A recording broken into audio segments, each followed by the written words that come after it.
أمي أبي عمر. لقد جمعتكم لأسمعكم أنشودة جميلة جدا حفظناها اليوم، إنها عن الأم، يا أغلى أم في الدنيا.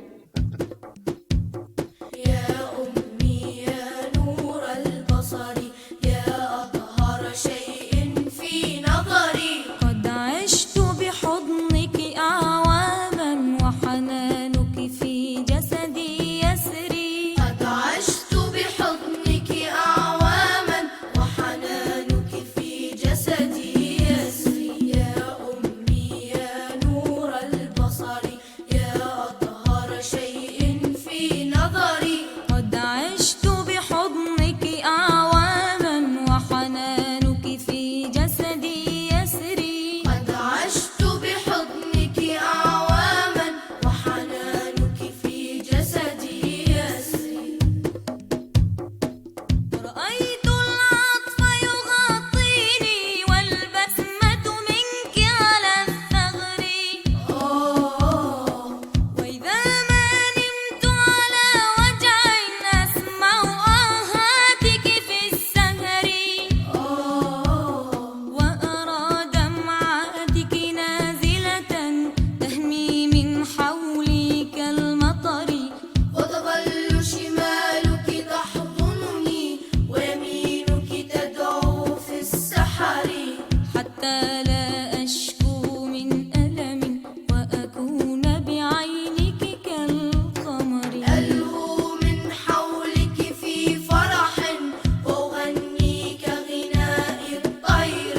يا أمي يا أمي يا أمي يا نور البصر، يا نور البصر، يا أطهر شيء في نظري، قد عشت بحضنك أعواما وحنانك في جسدي يسري، قد عشت بحضنك أعواما وحنانك في جسدي يسري. أدعين الله ليحرسني من شر الخلق أو الخطر، كي أصبح في هذه الدنيا مثلا للحب وللبر،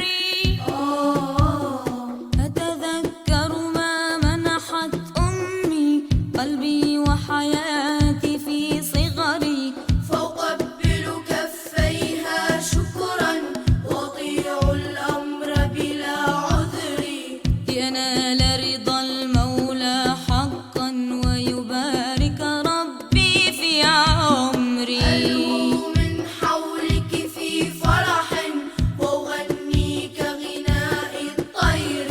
يا أمي يا أمي يا أمي يا نور البصر، يا نور البصر، يا أطهر شيء في نظري، قد عشت بحضنك أعواما وحنانك في جسدي يسري، قد عشت بحضنك أعواما وحنانك في جسدي يسري. يا أمي يا نور البصر، يا أطهر شيء في نظري، قد عشت بحضنك أعواما وحنانك في جسدي يسري، قد عشت بحضنك أعواما وحنانك